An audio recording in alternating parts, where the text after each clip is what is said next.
Hello, good day, and good evening, everybody, wherever you are in the world, and welcome to the Ask Abhijit show, episode 274. I hope everybody is doing great.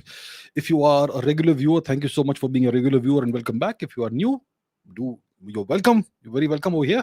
And let's see who all is there on the live chat with me. I can see Monty. Hello.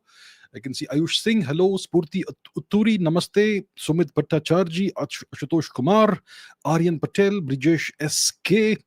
Pinaka, Kanishk Kaushik, V. Ramachandran, Vedant, Nikhil Balyan, Ashutosh Kumar, Polar Bear, Shreyas Mitra from Moscow, Navanita Das, Priyanshu Vlog, Shekhar Roy, Lakshay, Srihari Arun, Sandeep Raj, Krishnagiri, Akash Jayavant, Avinash, Chaitanya Manuja, Dungar Singh Chauhan, a very old time viewer. Welcome back, sir. Khushbu Drawing and Art, Bharat First, Tripti Mishra, Anup Tekade, Satyam Kumar, Chetan Aradhya. Welcome back, sir. Ashutosh Kumar, Vishal Patro, Namaskar. Krish Gupta, Dhruv Dhuria, Ram Shukla from Kanpur. Hello. Satyam Kumar, Vidhi Maniyar. Hello. Shri Hari Arun again. White Joe, Abhishek Srivastav, Sachin Sharma, Avinash, Daksh, GK, Hitanshu Mehta from Gujarat. Hello. Krishna Raghunath from the Surinamese Netherlands. Hello. Satellite from Goa. Geopolitics Dubai from Indore. Pranay Paul from Kolkata. Who else do we have? Rakesh Mistry, Mithun SP, Abhishek Srivastav, Mansi Jangir. Hello. McLevin, good evening. Aniruddha Godbole, Logistical Roommate. Viral Patel, Knowledge with Malu, Giga Chad is here. Global Affairs by SK, Hitanshu, Prashupati Joshi, Hemant Kumar, Gautami, and so many other people. So, good evening, good day to all of you. And I'm going to take questions from that. I'm going to take questions that you've asked in the comments. Before we begin, people have been asking for a long time that is there a way to contribute to this channel without becoming a member or something.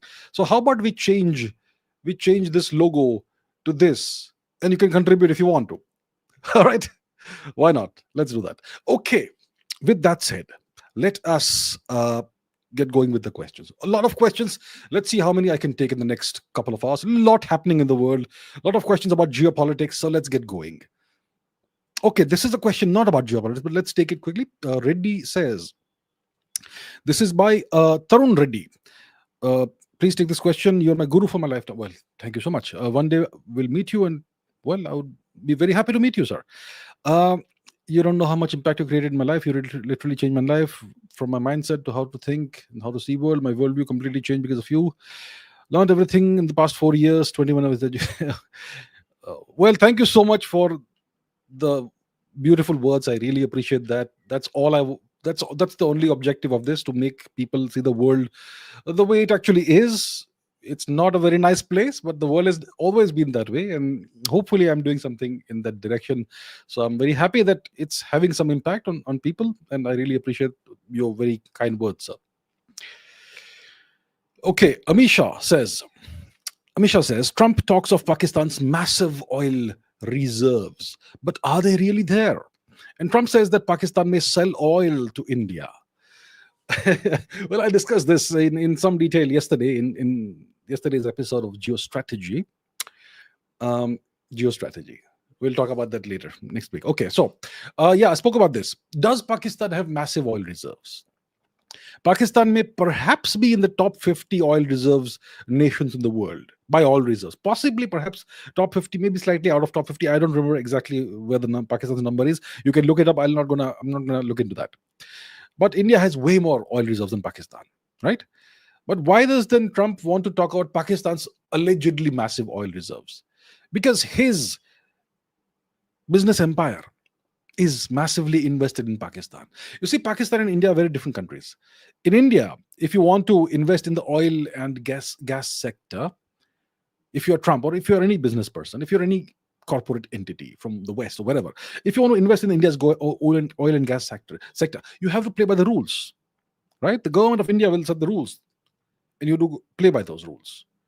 And if you are investing in Pakistan, Well, Pakistan is ruled by the Pakistani military, and essentially the nation is up for sale. As long as you will fill the pockets of the Pakistani generals, you can essentially plunder the nation's resources entirely. So, who benefits? The generals and the military benefit, and the foreign entity benefits. The people of Pakistan get nothing out of it. That's the deal. So there's so much more money to be made from exploiting Pakistani oil reserves, even if they may be small, compared to doing the same in India. Because in India you can't exploit them; you have to play by the rules, and India gets the major share of the profits. So Trump is out there. That's the Pakistani military has obviously naturally rolled out the red carpet for Trump. Pakistan is a land for sale. The military is very happy to sell out the country parcel by parcel. And if Trump is the buyer, well, they'll be very happy to sell it to him. So that's why it's not just all the oil and gas sector in Pakistan, which is quite small. But if Trump gets the whole pie, well, that's a tremendous amount of money to be made there, even if it's a small oil and gas sector. And Trump is also investing in Trump's business empire is also investing in the Pakistani rare earth mineral sector. Whatever rare earths they have, Trump will get that. And also their so-called cryptocurrency sector, which is a nascent sector. So Trump, he stands to make the total pie is valued around $50 trillion if it can be exploited. So that's why Trump is so bullish on Pakistan. So the oil reserves are pretty small, but Trump sees them as a big jackpot for himself. Right? And that's why Trump is talking about that. And obviously, Trump is not getting what he wants from India. India is not kowtowing. India is not genuflecting in front of Trump. And that's why he's upset. And that's why he's taunting India about this. All right? That's the deal. So the oil reserves do exist. Some oil is there, but it's nothing compared to what we have in India, or nothing compared to what the Gulf region has, and so on. But Trump is investing in Pakistan, and he's being given the red carpet treatment, the royal treatment. And Trump loves that. Trump needs people to be super deferential to him and treat him like he's the royalty to end all royalty. And that's why he's so happy with Pakistan and he's so upset about India. That's the deal. Because India is standing up for itself. India is showing a spine. India is refusing to vassalize itself to Mr. Trump and whoever runs his actual empire. Not the business empire, but the real geopolitical empire. So, yeah, that's the deal. And that's why he is behaving the way he is. Okay, Ram Shukla says, what will be the effect of 25% tariffs on India imposed by the US, and what could India do in retaliation? So so I went into this in detail. I don't remember the exact numbers, but India exports. So this trade that happens between the two countries, the value is about $129, $130 billion roughly total per year annually, if I recall correctly from yesterday's figures.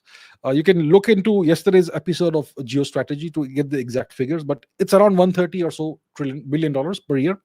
And there's a significant trade imbalance in favor of India. So India may be exporting about around $90 billion worth of goods to the US per year. Okay, roughly. Okay, don't quote me on that. Look at yesterday's episode of Geostrategy to get the exact details. So if Trump imposes, which he has done, 25% tariffs on Indian goods, it means that if something is worth $100, okay, if I'm selling an item worth $100, once it reaches the US, it's going to be taxed 25% extra. It's going to cost $125 in the US. So it puts me at a significant disadvantage as an exporter to the US, because my products will not be competitively priced. And that gives the American consumer an incentive not to buy from me, because my products are at a higher price, even if they will be perhaps better than other products. So that's going to affect various Indian sectors. Yeah. So what could India do in retaliation? And that's a great question. I mean, we need to look into that. What can India do in retaliation? There's a lot India can do in retaliation, and that also I went into yesterday. So first of all, we have economic leverage. We control a $150 billion plus services market to the US, particularly the IT sector, but also the business processing, outsourcing, BPO sector. Many huge American corporations, lots of Fortune 500 companies, most of them, Microsoft, Google, and whatnot, they all depend on Indian IT talent, Indian service centers, right? So if we disrupt that, it could immediately impact American corporate operations. lots of lots of American companies are dependent on this. Then the US is super dependent on India for pharmaceuticals. India supplies approximately 40% of the generic drugs to the US market, where they may be rebranded or whatever, right? So if we put a restriction on that, that will create an immediate healthcare crisis in the US, and that will create a tremendous political backlash on Trump, right? Then India could obviously impose reciprocal tariffs on American goods. We could impose 25% tariffs on goods, right? We could target various sectors, and that would be a problem for the US. Now, the Americans, they depend on Indian H-1B visa talent. They always keep cribbing about H-1B visas, that Indian H-1B visa holders are taking away our jobs and all. But the moment we stop the H-1B visas and we say that Indians can no longer apply for H-1B visas, which the government of India can do, then it will cripple the US tech sector, its operations, within weeks or months. If we even take a more drastic step and say that all H-1B visa holders need to come back to India immediately, we can do that. That will destroy the US tech sector. And how will they replace all that talent? It will create a crisis in the US. Then India could withdraw from the Quad and so many other things. If you want to see the details, look into yesterday's episode of geostrategy, in which I have gone into the specific details of what India can do. There's so much India can do. There's a lot of leverage that we have. So it's not like we are sitting ducks. This is not the India of 2020. It's not the India of 1991. It's a whole different India today. Obviously, that will cause a tremendous amount of pain to us also, because they also have way more leverage than us. But do we really want to play this game? You want to unleash a proper trade war, tariff war, all kind of hostilities? What's the point? The better option is to sit down, negotiate, and find a negotiated, mutually acceptable, mutually beneficial solution. A good deal, a good settlement is one in which there is pain on both sides. Okay? You can't have a situation where only one side, only when you have two negotiating parties, only one party must bear the pain and the other guy gets everything. That's not going to happen. And when both sides have leverage, it doesn't happen. There has to be some pain on both sides. Okay? So let's see how it goes. The Americans are adopting a maximalist stance. They're making maximalist demands. That's Trump's preferred way of negotiating. But it's not working out with India. And that's why he's so upset. You see, that is the deal. Right. Pranay says, how damaging was Trump's recent outburst against India, dismissing the world's fastest growing major economy with such contempt? Has he crossed a line that could irreparably strain the personal Modi-Trump rapport? Is this just raw frustration or a desperate display of power from a presidency facing economic decline? And above all, is such rhetoric even befitting of a leader seeking global credibility? Well, it certainly is damaging. Will it irreparably strain the Modi-Trump rapport, the personal rapport? Maybe not. See, Mr. Modi is a very pragmatic, very practical person. He doesn't allow personal slights, personal insults to come between him and his pursuit of the national interest. And we have seen that in the past. The Democrats, the Americans, the US administration had imposed a ban on Mr. Modi visiting the US, right? This was done when he was the chief minister of Gujarat, right? But when Mr. Modi became the prime minister, that ban obviously was no longer valid, right? He is now a global leader. So he did not allow that incident to cause any lingering bitterness. And he went ahead and embraced Mr. Obama and did whatever it took to strengthen the relationship between India and the US, because it's in the interest of India. So Mr. Modi, he doesn't allow these things to come in the way of the national interest. So in the future, if there's an opportunity, which there could be, if there's an opportunity in the future to take steps and actions which will take India-US relations in a forward positive direction, and it will be better for India that way, then Mr. Modi will disregard what's happened thus far, disregard everything Mr. Trump has said, and he will go again and embrace Mr. Trump as if they've always been best friends. That's what Mr. Modi does. Yeah. So I don't think it's going to irreparably strain the rapport. Obviously, there's a strain right now. I'm not sure if the two leaders have spoken for a while. Maybe not since the Operation Sindoor the end, the cessation of hostilities, which happened on May 10, and Trump immediately claimed that he was responsible for the alleged ceasefire. Well, I don't think the two leaders may have spoken since then. I may be wrong, of course. But I don't think it's going to cause a permanent strain. As long as Mr. Trump matters, Mr. Modi will give him due respect, due deference, due importance more than deference. Probably not deference, but importance. And if Mr. Trump requires some deference, and if it will take us forward in the right direction and help us achieve something, some better outcomes for the national interest, he will even do that. So that's the deal. Now, how damaging has this outburst been? It's been pretty damaging, actually. It's been pretty damaging. Whatever trust existed,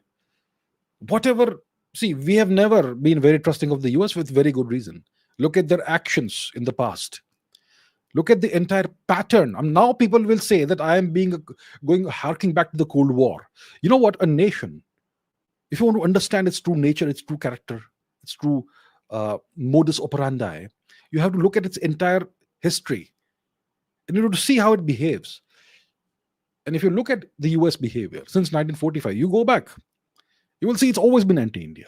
It's essentially taken on the mantle of the British Empire. It's the continuation of the British Empire. And they still are very strongly anti-India. They see India as a problem, right? But we have made significant strides in the past 10 years or so in, strengthening the US-India relationship. And we've even purchased American weapon systems and whatnot, right? We know that. Now, whatever trust existed has kind of been damaged, especially when it comes to defense cooperation. Because when Trump and the US establishment once again go back and take Pakistan's side, like they did in May, well, that makes all trust evaporate. We will still continue economic cooperation wherever possible. Defense cooperation is finished. It's finished. That's how damaging Trump's behavior has been. And of course, we know what the Americans have been doing the past few years. They've created a new vassal state in East Pakistan. That's an anti-India move. They created Project K, Cookie Land for Christ. That is still ongoing. Manipur is bleeding. The people of Manipur, you have no idea how much they're suffering right now. I don't know how many foreigners are squatting on Manipur territory. That's all geopolitical actions taken by a faraway force. So all of this is being done to cut India down to size.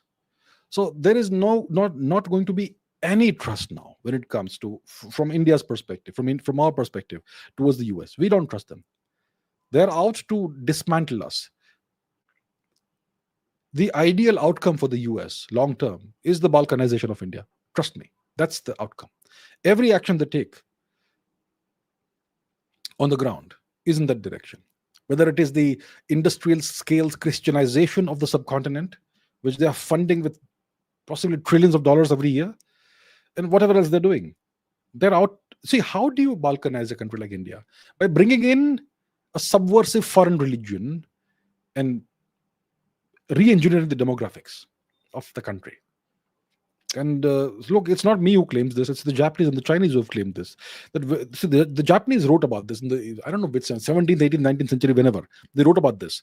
That whenever Japanese people were converted to Christianity, they somehow spontaneously developed extraterritorial loyalties. The Japanese wrote about this. The Chinese wrote about this. So it's a pattern. This is a weapon. And they're using that against India.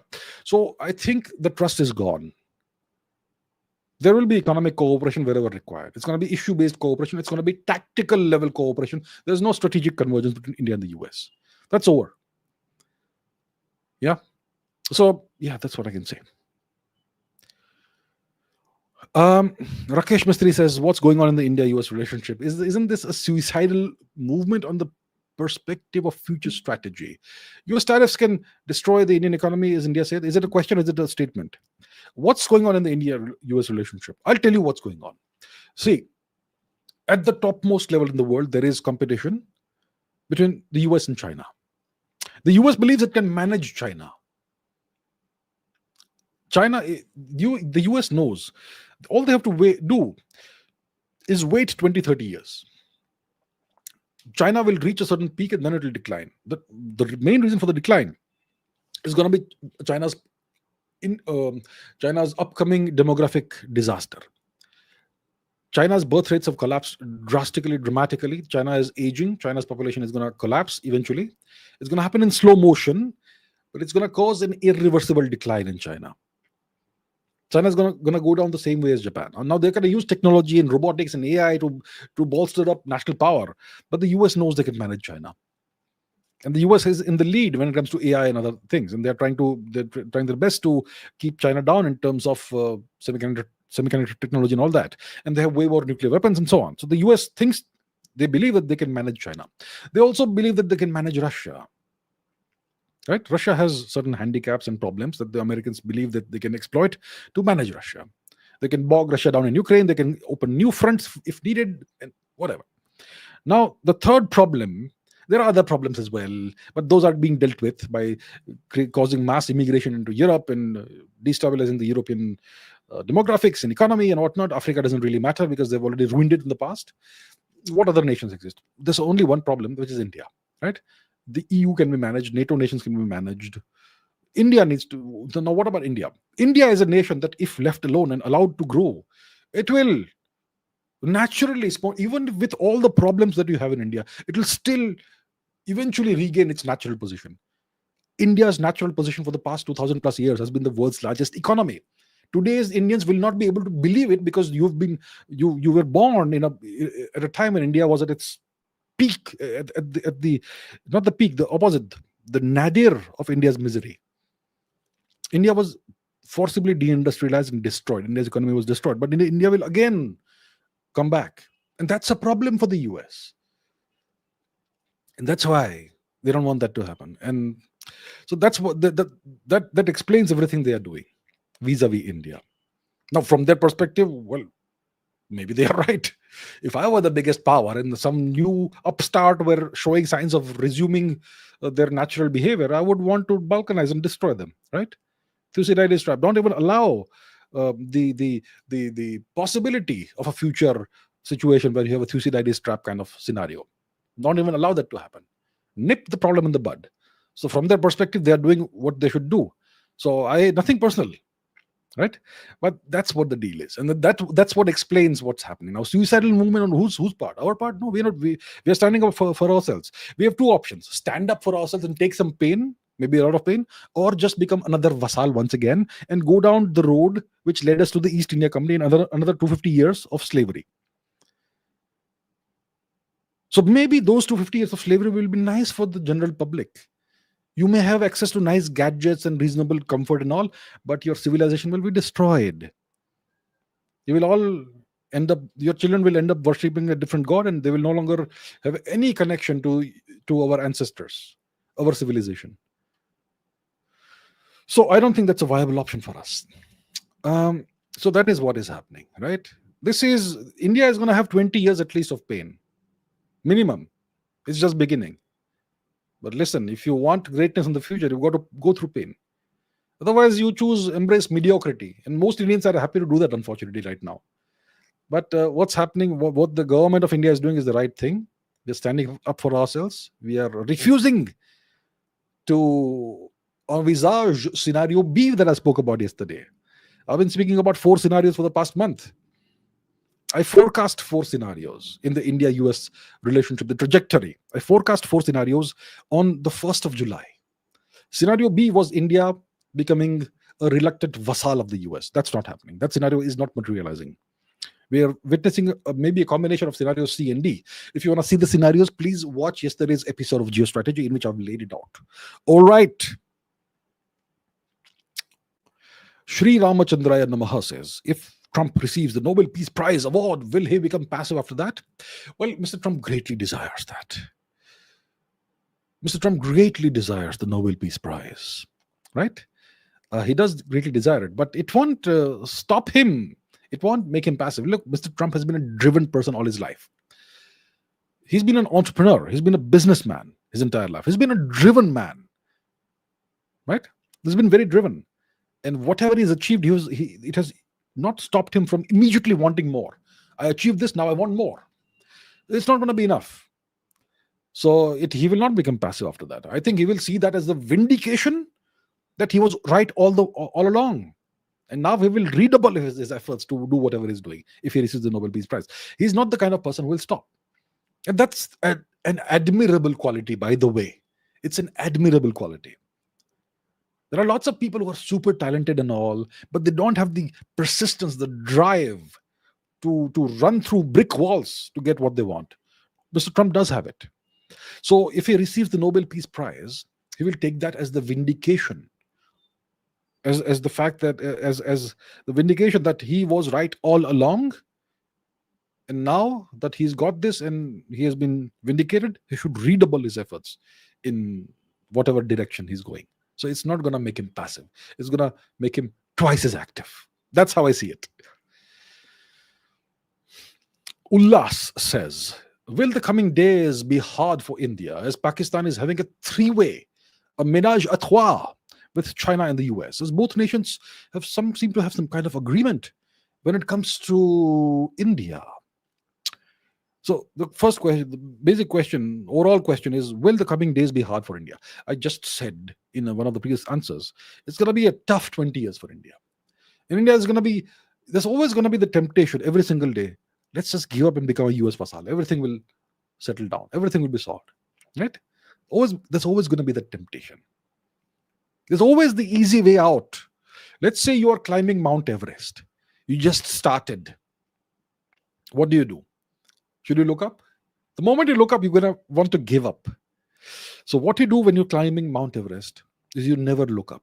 You just look at the next 6 feet. You put one hand in front of the other, one foot in front of the other, and you keep going. You keep going. You count to 10 steps. Then you reset to 0. Then you count to 10, and you take checkpoints, and then you take it 1 day at a time. Maybe 1 hour at a time. Right? That's how we do it. And it gets tougher and tougher and tougher as you go on further and further and further ahead. And every single second, every single time your heart beats, there is the option. I don't have to go through this pain. I can always go back down. And all the pain, all the misery will be immediately over. So then it all depends on what the stuff that you're made of. How much fortitude do you have? Do you really desire what you set out to do?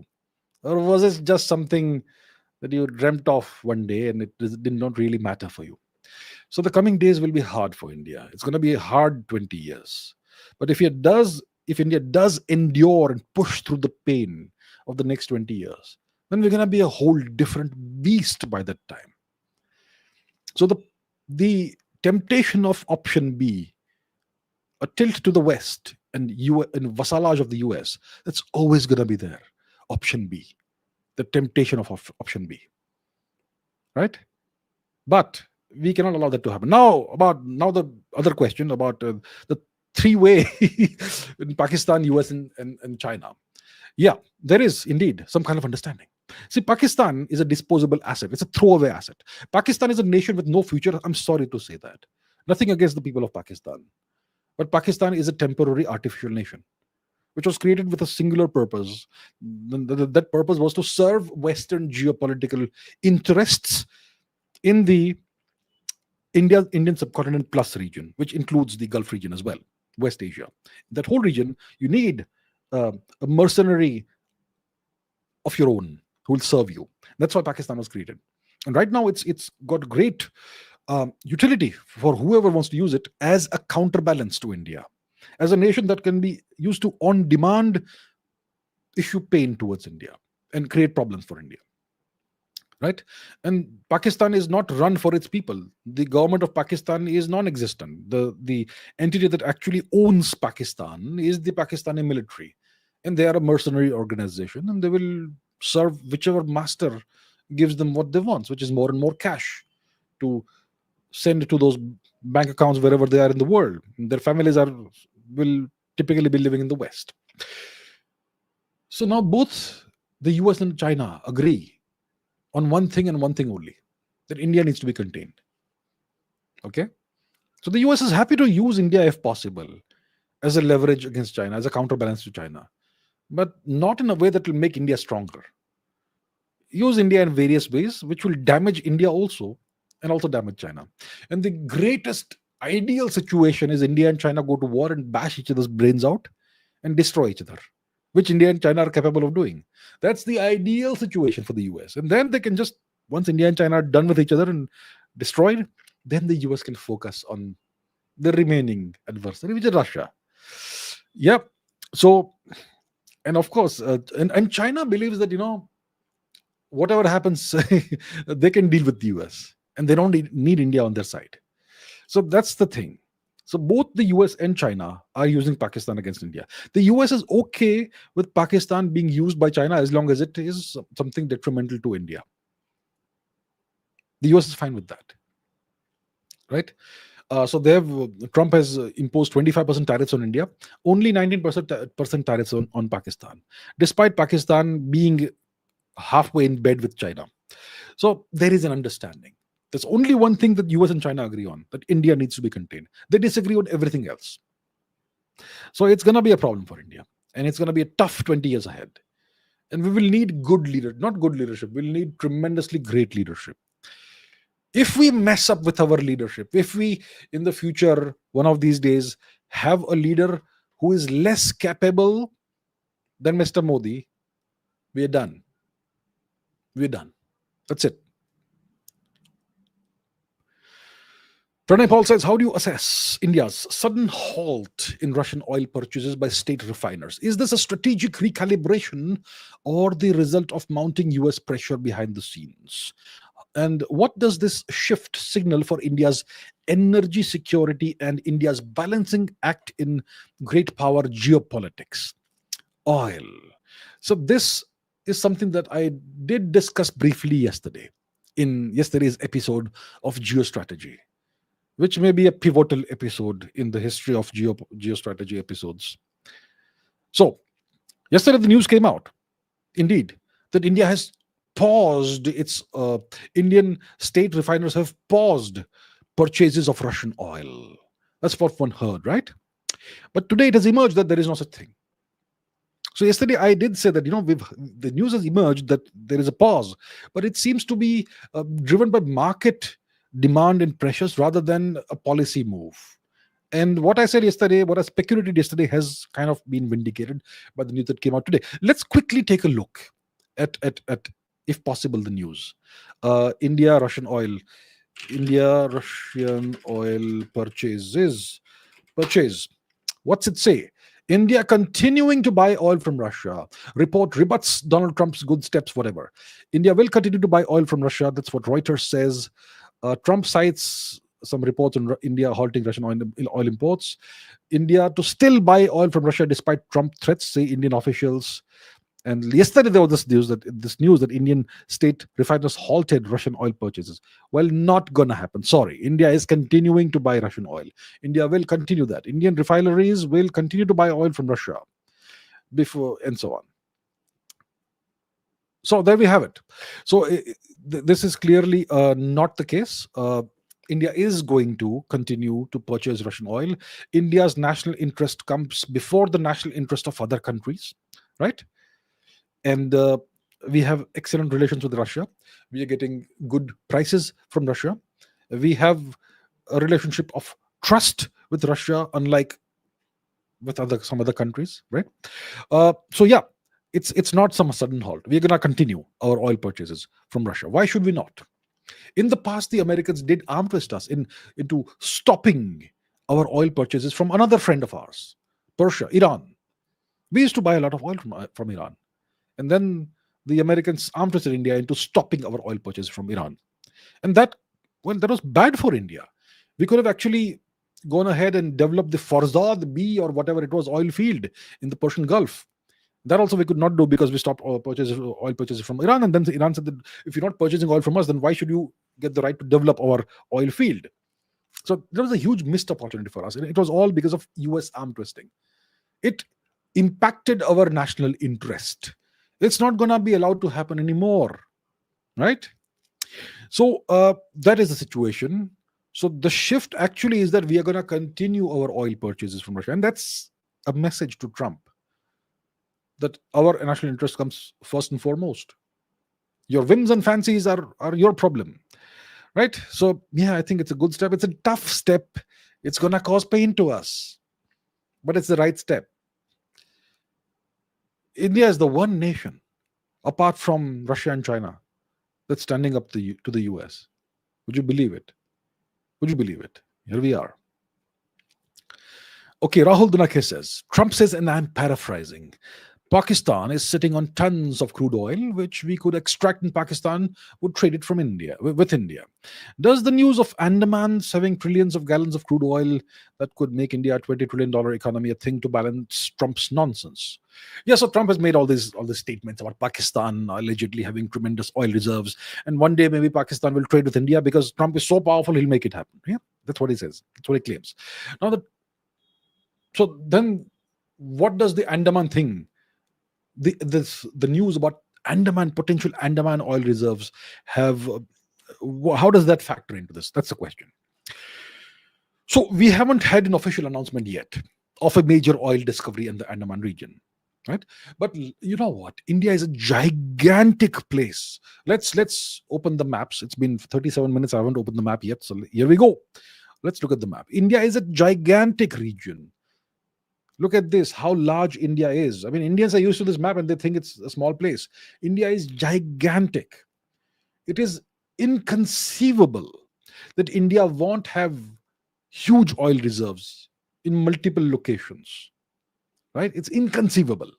Now, India is currently drilling in the Andaman Sea region, and the minister, Mr. Hardeep Singh Puri, I believe, recently said that it's just a matter of time before we strike oil and discover a Guyana-sized oil reserve in the Andamans.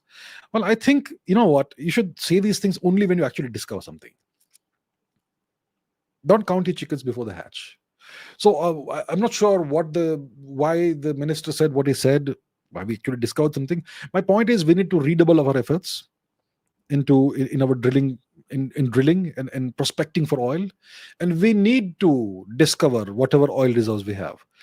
We have hardly done anything in prospecting for oil. One place west of Maharashtra in the Indian Ocean region, it's called Bombay High or something. It's one place where we've discovered oil, and we have some places in Assam. We have never bothered to look into how much reserves we have.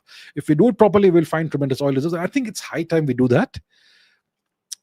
India's Achilles heel right now, geopolitically, is us not being self-sufficient in terms of energy. That's a huge Achilles heel. It means that we are dependent on other countries for our basic energy requirements. I think we import more than 60, 70, and maybe 80% of our oil and gas from other countries. So if those countries are pressurized into not selling oil to India, we are in deep, deep, deep trouble. We need to consider this a matter of the highest priority, highest urgency: national security, the discovery of new oil reserves. So I think it's very possible if we just look everywhere, especially in regions where you would have a higher likelihood, like the Andaman Sea region, right? We need to make the discovery as soon as possible. If that happens, it will take us, I would say, at least 5 years to operationalize oil extraction. Once that happens, well, we will need way more naval resources to safeguard our oil reserves, which means that we will need more destroyers, more submarines, whatnot, which is great news.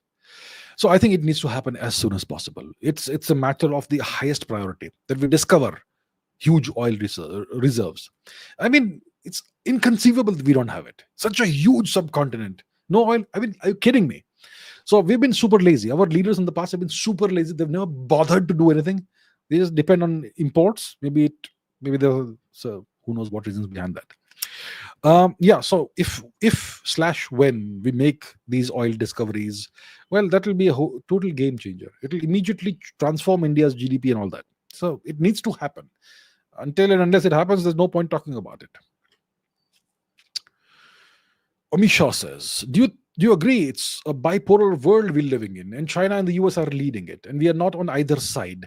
Non alignment policy is working today, or do we need to change something in our foreign policy? Should we align with some power? Russia, India, China can be a solid trio, but we can't trust China. Aligning with the US will affect our relations with Russia and weakening our local dairy and farmer industries. Situation is really complex. Uh, are we living in a bipolar world? Well, there are two major blocks, geopolitical blocks. There is the US led bloc, which is the US and its minions, or the US and its vassals, right? That's the US plus NATO plus EU and plus the Japan and South Korea and various other nations under US occupation or under US subjugation, hegemony, right? That's one group of nations. It's a huge group of nations. The other group is China and Russia and North Korea and whoever else may. So that's essentially in Iran. That's four nations. Now India has good relations, excellent relations with Russia. We have good relations with Iran. So essentially we have two major blocks: the US and its vassals, and you have China, Russia, Iran, North Korea. That's the second block. And then you have a whole bunch of nations who are called the global south. And the most powerful and the largest one is India out of all these. Now, India is not aligned with anybody. So it's not quite a bipolar world. It's kind of a world that's drifting towards bipolarity. Both China and the US would want a bipolar world. Right now, it's a multipolar world, kind of multipolar. Right? So is India using a non-alignment policy? We are not. We are multi-aligned. This is not non-alignment. This is multi-alignment. We are aligned with multiple nations. Wherever our national interests lie and they converge with those of other nations, we are aligned with them in those things. It's multi-alignment. It's working fine for us. And that's how the world actually should be. Right? Do we need to change something in our foreign policy? Should we align with some power? Well, if you align with a more powerful nation, you have to bend to their demands. There's a cost of alignment. There are conditions for alignment. It's not just, okay, we say that, okay, now we are aligned with you. It's not like that. It doesn't work like that. There are conditions that need to be fulfilled. There are steps you have to take. For example, let me give you an example. If a nation in Europe wants to become a member of NATO, what are the conditions and requirements for becoming a NATO member? Let me show you, in case you are not aware. There's so much they need to change about their own internal working. For example, requirements. Or how about a EU member? Requirements for becoming EU member. What am I saying, man? Okay. To become a member of the EU, a country must first and foremost be European. Okay. Beyond this, they must also meet the Copenhagen criteria, which include having stable institutions guaranteeing democracy, the rule of law, human rights, respect for minorities, a functioning market economy, and the ability to cope with competitive pressures within the EU. The applicant country must align its laws with the Acquis Communautaire, the body of EU law, and be willing to commit to the objectives of whatever political, economic, and monetary union. And there's a whole set of accession process: formal application, negotiations, agreement and ratification, conditions for membership, enlargement, Copenhagen criteria. So once you apply for membership, you have to make certain changes in your country. Okay. There's a whole set of things you have to do, which essentially change the way your country is run and all that. You have to no longer be who you are. You have to become something else. So that is for becoming a member of the EU. Then there are a set of criteria for becoming a member of NATO. You're welcome to, but you have to change things. Essentially, you have to place your military under a foreigner's command. A foreigner will command your military, essentially. So if you want to align yourself with the US, for example, they're going to intrude they'll penetrate the whole country and all the institutions. To some extent, they've already done that, by the way. So it'll be a disaster for India. We'll no longer be a sovereign entity. Alignment means losing sovereignty. Okay. So we are not aligned with any power. We should not align with any power. Russia, India, China can be a solid trio, but China has always been the spoiler. China believes that it is way ahead of India, and India is beneath. Aligning with India or having good relations with India is beneath China's dignity, and they think they can manage India through all kinds of pressure, various pressure tactics that they used in the past. So that's what China believes. Now, right now, they are doing some kind of there could be the potential of some kind of rapprochement between India and China, some kind of détente. That's been going on for some time. We're going to have to be very careful about China, okay? Because China's track record tells us that they cannot be trusted. I'm sorry. Nothing personal against China. The Chinese people are wonderful. We've had tremendous relations between India and China for the past 2,000 years. But since the 1950s, things have changed. And the Chinese Communist Party, its policies make it an untrustworthy entity from our perspective. So RIC would be a great idea, but only if China behaves. They don't want to behave. They don't want allies. They don't want partners. They want vassals. They want Russia to become a vassal, okay? And they're working assiduously in that direction, towards that direction. Aligning with the US means India becomes a vassal and a non-sovereign entity. Forget about the relations with Russia. We will cease to exist as a civilization. To whatever extent we still do exist as a civilization. And it will weaken all our dairy, all our industries. It's going to be the East India Company days all over again. We're going to be a market. We're going to be an importing market. We'll import everything from outsiders and we will export services. It's going to be game over for India. So, not a good idea. We're going to have to swallow 20 years of pain. Right. Okay, Amisha says, if Trump had really, truly offered a trade deal to India to push a ceasefire with Pakistan, he wouldn't have done this today. Done what? Okay. The 25% tariffs, I suppose. Yeah. Trump has outed himself. He's really angry, clearly angry about India. He's a liar. Should we restart Operation Sindoor in full form? Can India retaliate with its own tariffs on US goods, push to restart trade talks? What are our options? So, like I said in one of the previous answers, we do have a lot of leverage, economic leverage, strategic leverage, geopolitical leverage. We can have alternative partnerships. We can have asymmetric responses. If you want the details of all the kinds of leverage that we have, some of the leverage that we have, watch that section of yesterday's episode of Geostrategy. We have leverage, but they have more leverage, obviously. They are a much more powerful nation, way more powerful nation. So if we go down that road, it's going to be like, it's going to be a trade war and it'll escalate, and it's not going to be, at the end of the day, we're going to come out second best. So we should obviously go for some kind of trade deal. And that's what we are doing. Our government has reacted very maturely. We have not thrown any tantrums. We have not used any Trump-like language, for example. We have said that, we want very much to have a trade deal and we would like to go ahead with the trade talks and see what's the best thing we can achieve. And we have not imposed retaliatory tariffs thus far. So this obviously is a leverage that Trump is trying to use on us. This is not a final position that he has taken, 25% tariffs. Depending on how we negotiate, he may be willing to bring it down, depending on what we offer him. Obviously, he wants everything, right? So it's like this. Here's the options Trump is giving us. Right now, you guys are in bed with Russia. You're buying Russian oil. So 25% tariffs on you, and I may increase it to 500%. But let's talk. And if you offer me your sovereignty and your vassalhood, I'll bring 25% down to 20%. That's it. Or 19% like Pakistan. I'll treat you just like Pakistan. So become my vassal and I will treat you like Pakistan. Otherwise, tariffs, big tariffs, tremendous tariffs, big, beautiful tariffs. So that's the choice we have, India. Either we swallow the pain of 25% or more tariffs, or we capitulate. And then we get the privilege of being treated by Trump just the way he treats Pakistan. What's the right option, India? What's the right option? Please let me know. Okay, big question, long question. Akash says, SAR. Western powers like the US use economic sanctions as weapons. Yes, sir, we know that. Much like how the East India Company controlled weaker nations. That's correct. Same modus operandi.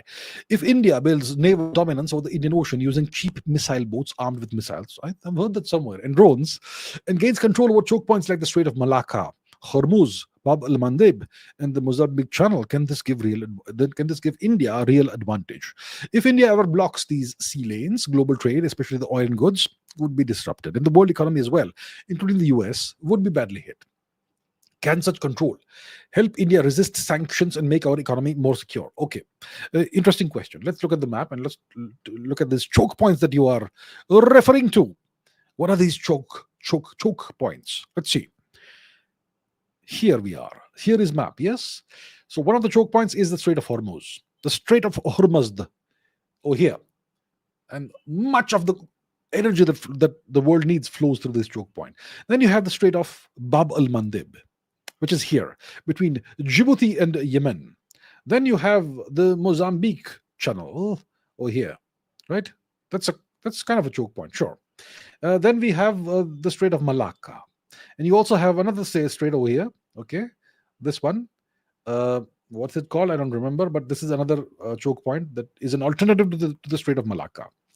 So these are some of the most important, most vital choke points that we can theoretically cut off if we have a sufficiently capable navy and a sufficiently strong-willed political leadership, right? So we could do that. But the question is this. Let's think of second-order effects.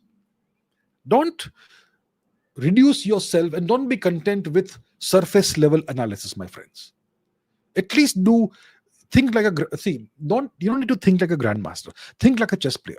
A decent chess player will think 3-4 moves ahead. A grandmaster, I believe, thinks 15 moves ahead, possibly. But a decent chess player who has some self-respect will at least think 3-4 moves ahead. So now, let's do some forward thinking, proper analysis, decently proper analysis. Let's say India develops a more powerful navy, and we are able to blockade the Strait of Malacca, the Strait of Hormuz, the Strait of Bab al Mandeb, the Strait of Tears, the Strait of the Mozambique Channel, and the Strait of Malacca. Let's say we are capable of doing that. Okay, so we now have hypothetically, a situation where India has a more powerful navy, a blue water navy, and we can blockade multiple choke points at the same time. Okay, then what happens?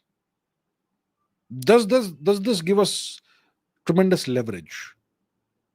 No, it possibly can. But if we blockade these choke points, what could be the response of other powers? Pakistan is not another power. It can't do a thing. Fine, good. Iran may be upset because they are selling oil wherever and we are blockading that. But they probably can't do much because they don't have a very powerful navy, air force, whatever. Obviously, we don't want to upset Iran. Why would we? We're on good terms with them, but we are looking at the hypothetical scenario. So let's say Pakistan can't do anything. Iran can't do anything. The Gulf nations can't do much. Okay. If we blockade Malacca, what will China do? China may divert its navy towards Malacca. Then there'll be a naval showdown between India and China. China has the world's largest navy, numerically. Yeah. What happens then? They typically have more missiles per destroyer than India does. So that gives them a straightforward numerical advantage. Yeah. China and India, even if India doubles its naval power, I think China still comes out on top. Yeah. Do we want that situation? And let's say we blockade whatever other strait, and the US gets upset. Obviously, they'll get upset because they are no longer controlling the region, right? What if there's a naval showdown between India and the US? Do we want a situation like that ever to happen? And if there's a showdown, there's a fight, who wins? The US wins. So India gets real leverage only if we are able to build a global top 3 navy. One of the top 3 navies in the world in terms of firepower, not in terms of number of ships. How do you measure the strength of a navy? Do you measure the strength of a navy by the number of ships that you have, number of assets you can deploy? No, that's not the only factor. It's a good factor. But the real measure of a navy's firepower and strength is how many missiles can you deploy at sea on any given day. Missiles. So these are the factors we need to look into. India can gain real leverage only if we build a top 3 or top 2 navy. Only if we can surpass either the US or China. Not even top 3, but top 2. Only then will we get leverage. That will be tremendous leverage. India already has the money and the resources to build a top 2 navy. India has it. Yeah. So you don't merely need a navy that can blockade these choke points. You need a navy that can blockade and sustain the blockade and defeat anybody who challenges you. That's what you need. It's not enough to build some kind of naval dominance and say, oh, I can blockade this, blockade that. That is not enough. So if you can do that, then you can negotiate anything on the table, even with the US. You can arm twist them if you have this. Because political power and negotiating power, it flows out of the barrel of a gun, as Mao Zedong once said. Right? That's what needs to happen. So we need some ambition. We need leaders with ambition. We have the money, but I don't know where the money is going. What schemes is it going into? Whatever. All right. Mriganka Sekhar Biswas says, can a genuine India-China rapprochement only occur if India demonstrates credible strength and strategic muscle, both militarily and diplomatically, to command mutual respect and engagement? See, you're absolutely right. In geopolitics, in international relations, in all relations, what matters is respect. You won't treat somebody as an equal or somebody as worthy of being taken seriously until you respect them. And what is it that makes somebody respect you? Fear. In the law of the jungle, if you fear someone, you respect them, right? When I was a kid, I had a cat. I had many cats as a kid. So I had this cat, and this cat goes out, and then I see my cat, and he's just standing there with his hair raised up, and he's being extremely deferential to somebody. I go and see who it is. It's a small green snake, little snake. And my cat was very nasty with snakes, okay? He would do bad things to snakes. But this snake was just standing there, and my cat was saying, please, sir, please go ahead. Please, I will wait as long as you need to wait, and please go ahead. Please go first. My cat was being super deferential. Why was he being super deferential? Because that was a venomous snake. That snake was capable of killing. Now, cats have faster reaction times than snakes. Even cats can even kill venomous snakes. But why take the risk? So if the guy has a weapon that can kill you, you're gonna respect the guy. You're gonna respect him. So that's the law of the jungle. That's the law of nature, and that is also the law of geopolitics, right? So the Chinese don't respect India right now. And would you blame them for not respecting India? What has India done to earn their respect? The only way to earn someone's respect is by standing up for yourself and demonstrating that you can hit back as well as they can, if not worse than they can, right? So you've got to demonstrate some spine. Right now, India is actually doing that. India is standing up to the US. We are standing up to them economically and diplomatically, not militarily. But yeah, that will begrudgingly engender some respect in Beijing. And what we did in Operation Sindoor, even if it was just a 3-day war, well, that also will change some of the perceptions that other nations have towards India.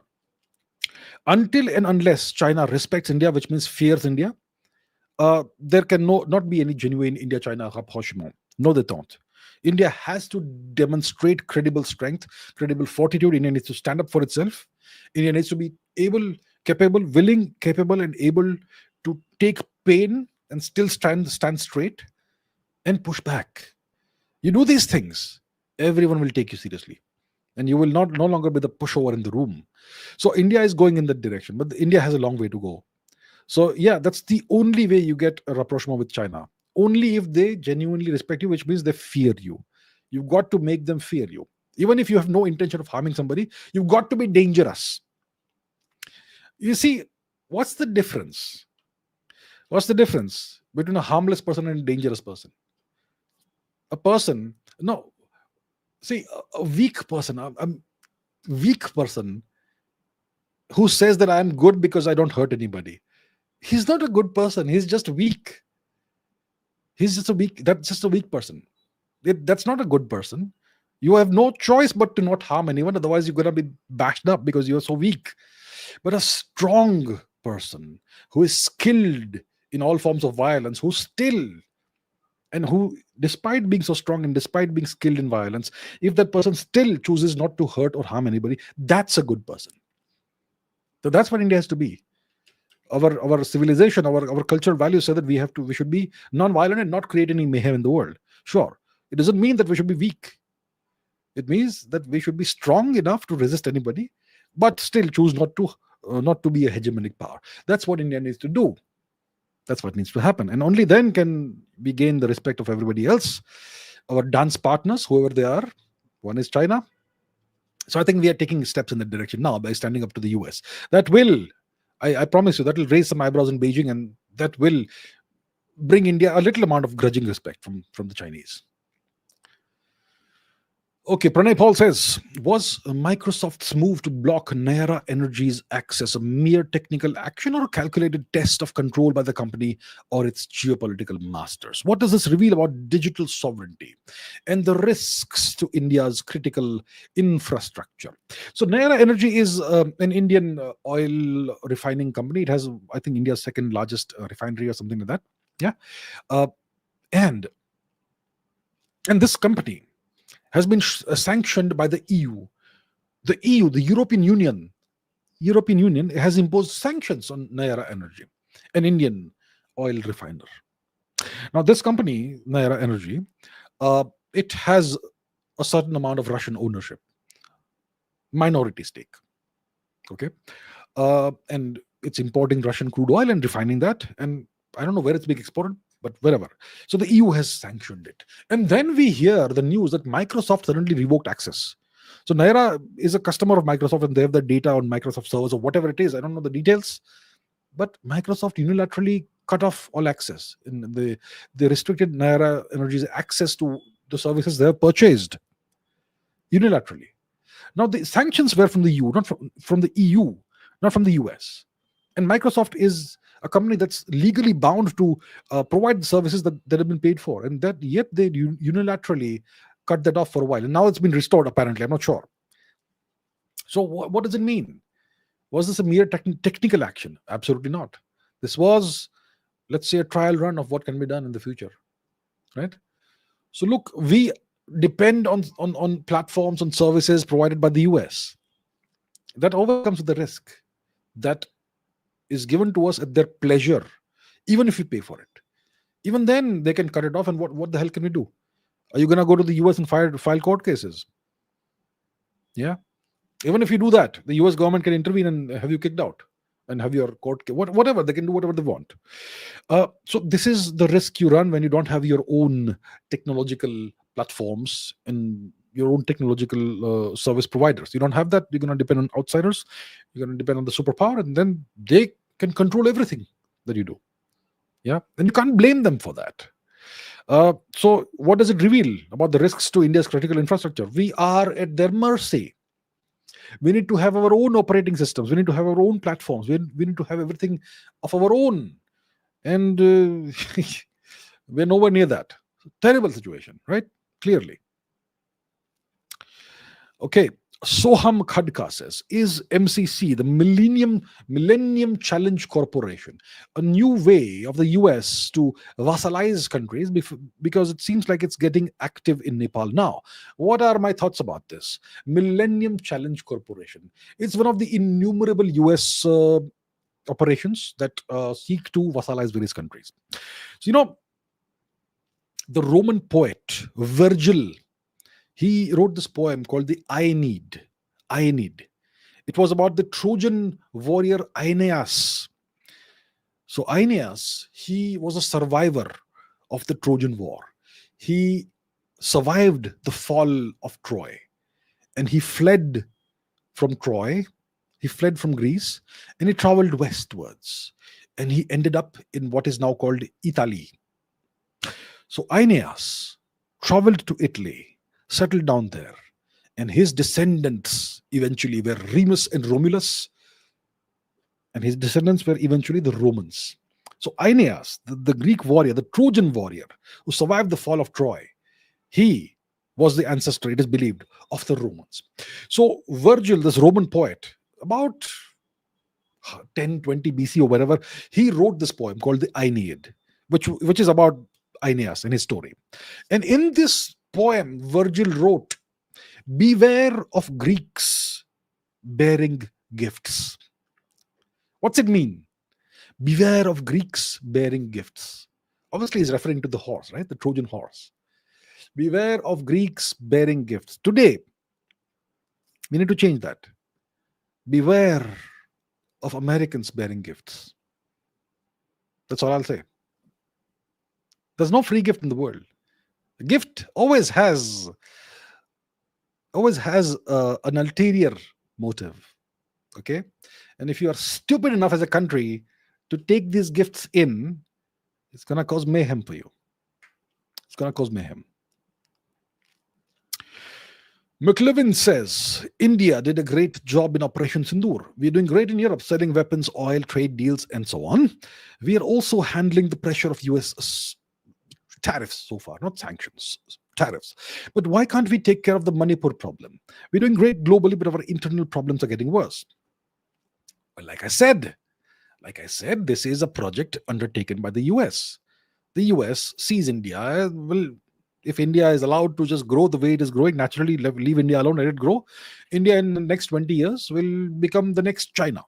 Despite all the problems India has so many internal problems that are the consequences of the decisions taken by various people in the 1940s. Those problems are legacy problems. They still plague us. India is still shackled by these colonial problems and the legacy of colonialism. The biggest problem we have is corruption, allegedly. Yeah. And that there's so much inertia, there's so much entropy within India. Much of India's energy, incredible vital energy, is wasted within fighting each other, right? And despite all these problems, India is still the largest, the fastest growing large economy, and India could still become the next China in 20-30 years. And that'll be a problem for the US. So the US doesn't want India to ever be that sort of nation that ends up becoming the next China and another headache for them in the future. So best deal with India now. And I don't blame the great power, the existing hegemon, for behaving that way. It is just the natural order of things. If you are the hegemon, you don't want new future hegemons to crop up. You want to nip them in the bud. That's just the way you behave. That's how it is. Vishnugupta Chanakya would have approved of that, right? So that's how it goes. But now we are here, and we are in the crosshairs. So the ideal situation, the ideal outcome for the hegemon is the balkanization of India. So many internal problems, internally, that we can't fight outside forces. And we just cave in and give up, right? And ultimately we get balkanized, or we can become a totally different entity culturally and religiously and civilizationally. No civilization left. That's the ideal outcome for them. And that's why they're pouring in possibly, allegedly, trillions of dollars worth of funding into large-scale conversion activities in India and other problems. So Pakistan, an artificial temporary nation, has always been propped up by the US. The US funded and financed Pakistani terrorism against India for decades. We know that. Now, during the Biden administration, there was this new project that they created. Project K, Cookie Land for Christ, to create a new artificial temporary nation east of India, east of the Indian Far East. And this artificial temporary nation would be a Christian nation, and it will be created out of parts of Burma, parts of Manipur, parts of Mizoram, and parts of Bangladesh. And who said this? The erstwhile Prime Minister of Bangladesh said this while she was still Prime Minister. She made these allegations that there is a project. The US is engaging in this project, and they're trying to balkanize Bangladesh and Myanmar and take parts of Manipur and maybe the whole of Mizoram and so on, to create this new artificial nation. And the purpose of this new artificial nation is to serve as an Eastern Pakistan and create the same problems for India as Pakistan does on our Western front, right? And the Manipur problem is an outcome of that. So why has the West been spending so much money Christianizing India? Why have our former leaders allowed them to Christianize much of the Far East? Nagaland is almost completely Christianized. They have lost their traditional ancestral culture. It's been wiped out. How horrible. They are doing the same in Arunachal. They've done the same in Mizoram, right? And now these foreigners, the cookies are being pushed into India in God knows how many lakhs. And half of Manipur is overrun, more than half. And the problem is just persisting. Now, you may have heard that the government of India is now beginning to take steps to push out Bangladeshis and Rohingyas to some extent. But why is that not being done in Manipur? Despite Manipur being right on the border with Burma, just push the outsiders out, right? Through the border. It can be done in a few days. It won't take years, like the Bangladeshis and Rohingyas. Why is it not being done? Because this is a US project. And the moment you take any action in this, they're going to start crying human rights and do UN resolutions and take all kinds of, maybe impose sanctions on India. Huge pain on India if we try to solve the Manipur problem. So that's the deal. India can solve it tomorrow. One order from Delhi, and in 3 to 7 days, all foreigners are out of Manipur. As simple as that. In one way or the other, they can be deported on their feet or in whichever way. Can be done. One order from Delhi, in less than 7 days, the problem is solved. But why are we unable to do it? Because there is a foreign hand, and that foreign hand comes from the largest power in the world. And they are so powerful that we are unable to do it. We are unable to, thus far, solve the problem. What is the Manipur problem? You will have journalists telling you that the Manipur problem is that there are multiple ethnicities in Manipur who can't live together. That's not the problem. The Manipur problem is illegal foreign infiltration and takeover of Indian territory. That's the problem. The solution to the Manipur problem is to kick out all the outsiders. As simple as that. It's not about it's not some civil war that's happening. It's an invasion. An invasion is not a civil war. So that needs to happen whenever it happens. We'll see. See, the foreign power is just too powerful. It's so powerful, China can't take back Taiwan, despite Taiwan being right at China's doorstep. People underestimate how powerful the US is. Okay? China has always sought to take Taiwan back. Taiwan lies at China's doorstep. And still China can't do that. That's how powerful the superpower is. So what are we compared to even China? China is about 3.5, 4 times more powerful than us, and they still can't do it. So can we solve the problem? So these are pain points being applied to India to destabilize India and to keep India from reaching its full potential. So do you see these as friendly steps by a friendly nation against India? No. So understand what the Manipur problem really is. Yeah. Okay, 2 questions about the same, essentially the same topic. Geopolitical Dubey says, the American President, Mr. Trump, has announced that he will deploy nuclear submarines near Russia or whatever appropriate regions. Yeah, is this just a statement given out of frustration and anger, or is he seriously taking steps? And Pranay Paul says, what's the real significance of Trump publicly announcing the movement of 2 nuclear submarines near Russia? Is this serious military signaling or reckless political theater? Do responsible nations ever declare such actions so openly, especially amid nuclear tensions? How should the world, and India in particular, read this escalation as a credible shift or a dangerous breakdown of strategic maturity? So Trump took offense to some statements made by the former Russian president, Mr. Dmitry Medvedev. Mr. Dmitry Medvedev is pretty active on Twitter, and he's got a very sarcastic, snarky tone. He tweets in very good English. And I think that has really offended Mr. Trump. Yeah. So Mr. Trump seems to have taken it very, very personally. And he has now publicly announced that he is sending 2 American nuclear submarines. He's deploying them to the appropriate locations in response to whatever Mr. Medvedev has said. Yeah. Now, understand this. American nuclear submarines are on permanent deployment across the world. Let's take a look at the map. Okay. US nuclear submarines they essentially have unlimited range because they can stay submerged for months on end. The length of their legs depends on how much food they can, take on one mission. So typically 6 months they can stay submerged if they need to, and they have nuclear propulsion, which means they don't even have to surface for air. They can recycle the air, the carbon dioxide back into oxygen and so on, and they can stay submerged for months. So their missions can last months if they need to. Now, US nuclear submarines are typically deployed all across the world. At this point in time, you will have US nuclear submarines in the Western Indian Ocean region, the so-called Arabian Sea region. You will have nuclear submarines of the US in the so-called Bay of Bengal, the Sea of Kalinga. You will have them in the South China Sea, the Champa Sea, actually. You will have them in the Sea of Japan. You will have them in the Sea of Okhotsk, most likely. You will have them in the Bering Sea. You will have them in the Arctic Ocean region. And you will also have them in the North Atlantic and wherever else required. You will also sometimes see US nuclear submarines crossing the Suez Canal. Okay? You'll see them sometimes. So the US nuclear submarines are everywhere. They are always on patrol. And they are an integral component of the American second strike capability.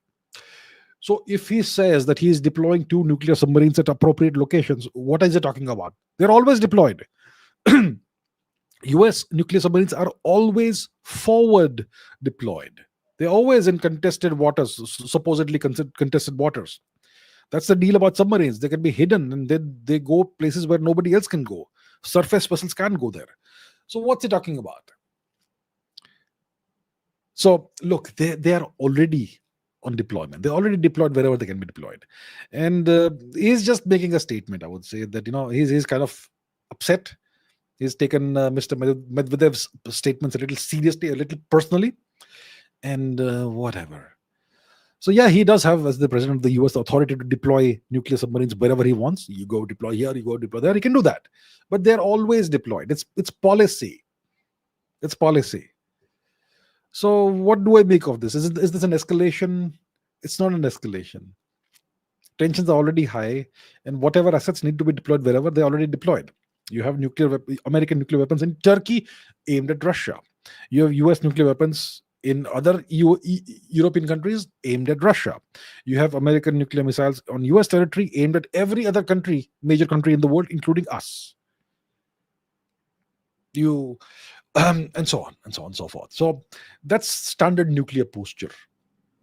So this is just an angry statement by Mr. Trump. He has taken Mr. Medvedev's statements a little personally. I don't imagine there's any new deployment. They're already deployed wherever they can be deployed. Yeah. Okay. All right. Mriganka Sekhar Biswas and Pranay Paul have the same question essentially. LAT Aerospace announced the building of indigenous aircraft engines, and Star Dower successfully tested a hydrogen oxygen powertrain. India is making bold strides in innovation. Are these developments signals that we are witnessing the rise of India from being a low-skill assembler to high-end engineering and designing? And Pranay says, how do you view this bold initiative by Zomato's founder and LAT to build indigenous gas turbines, a space India has struggled to conquer? And why have IT giants like TCS, Infosys, despite decades of global dominance, never ventured into deep tech or invested in cutting-edge national R&D the way LAT now aspires to? What does this reveal about India's tech priorities and its future in strategic innovation? Okay, so it's Deepinder Goyal, the founder of Zomato, who is now venturing into the design and development of gas turbine engines, something India has never done before. India struggled to do that. It's great. I'm so happy to hear that somebody who already has a successful venture like Zomato is using the proceeds and whatever the profits, possibly personal, from that, and using that and channeling that into R&D, engineering R&D, especially in a sector like gas turbines, which India desperately needs. I'm very pleased to hear that. I think he needs to be applauded for that. So now, and also Star Dower has apparently tested a hydrogen oxygen powertrain. Now people will ask me, what's a powertrain? What is a powertrain? Ye kya hota hai bhai? Powertrain, what is it? A powertrain is the is the mechanical apparatus that connects the engine of, let's say, an automobile, let's say a car, to its wheels. So it transmits the revolutions of the engine and converts them into the motion of the wheels. That's the powertrain, essentially. It's this axle and so on. Yeah, so that's a powertrain. So hydrogen oxygen powertrain. So you're essentially using hydrogen and oxygen as the fuel instead of fossil fuels. Yeah, good progress. And LAT Aerospace is a bigger story. It's not announced the building of indigenous aircraft engines. They're starting the venture. I think Mr. Goel is looking for the right kind of engineers. Yeah, so they're right now assembling a team of engineers, and I think their philosophy is gonna be that we will do it as fast as possible. We'll test as fast as possible, break things as if need to, fail as much as we need to, and then start making things happen. See, how do you develop something? Let's say you want to build a new rocket engine. I promise you, the first time you test something, it's going to explode or fail or crash. Most likely, it'll crash on the launch pad itself. That's necessary. Then you take the data of what went wrong, and then you improve upon that. Then it may go maybe 3 feet up and then explode. Okay, progress. It did not explode on the launch pad. It exploded 3 feet above. Then you take the new data and you understand what improvements you made worked and what did not work. And you make some changes. Now it will go maybe 10 meters up and then crash. So you keep on iteratively improving. Then one day you're going to have it launch into orbit. That's how we do it. You've got to break things. You've got to fail lots of times. So the trick is to fail as quickly as possible over and over again until you start succeeding in small ways. And then you make the small ways bigger. So if you want to develop something in engineering, you got to fail lots of times as fast as possible. You got to break things first. You got to break lots of things. So that's the philosophy I believe that LAT Aerospace is going to employ. Right now, they're looking at building a team of talented people. And they don't care about what degrees you have. They want to see if you can actually do things, which is great. That's the approach we need to have in this country if you want to make progress. So it's great.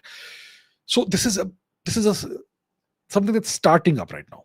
They haven't yet built any engines. Okay, but yeah, I applaud the initiative. That's what needs to happen. More people who have the funds and resources need to take these risks, take these leaps of faith, and try and do something different. Right? It's good. It's great. So we are witnessing some kind of rise, some kind of a different approach in India. We're no longer doing the same old stuff. Now, what about TCS, Infosys, whoever else? Their business model, what it was, the entire Indian IT sector. How many new products has the Indian IT sector created? Have they created anything like Facebook, like Twitter, like Instagram, like Google, like OpenAI? Has the Indian IT sector produced anything new? They have produced a big fat zero. The Indian IT sector, they have had only one business model: labor arbitrage. So we have talented IT people in this country, lots and lots of computer science graduates and whatever. So they will take these youngsters, train them a little bit, and then they will tell the American companies, look, for you in the US, if you employ a programmer, it's going to cost you, let's say, $100 an hour. We're going to bill you $20 an hour for the same work. So obviously the American companies will contract these Indian IT companies. And then the Indian IT companies who are billing the customer $20 an hour, they'll pay the Indian programmers a fraction of that. That's called labor arbitrage. Everybody wins except the poor guy and the poor girl who are programmers in India. Yeah. Cyber coolies. So way back, I was a cyber coolie once. So I've seen the whole thing. It's miserable. The Indian IT companies have no interest in creating anything exciting or anything new. They just want to mint money. And now that model is going to die. It's going to be a disaster for India. But that's what it is. They've never bothered. They've never wanted to innovate. They've just been greedy about money. Show me one innovation that's come out of Indian IT companies. Nothing. It's that mindset. Very bad mindset. So yeah, it tells you that we don't have any visionary leaders in the Indian IT sector. Nobody. So I'm glad that Mr. Deepinder Goyal, the founder of Zomato, is taking this risk, and I wish him the greatest of success. I'm very happy to see this. Geopolitical Dubey says, can we consider ancient India to have been an autarky? That's a great question. That's a great question. Ancient India.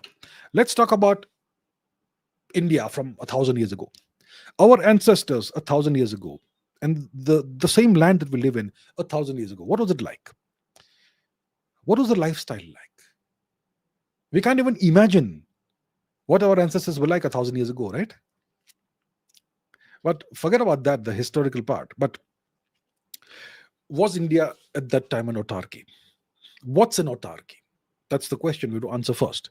An autarky is an entity, uh, a political or geopolitical entity, which is a country or a kingdom or an empire. Okay, it's an entity, it's a kingdom or empire that is completely self-sufficient in all resources.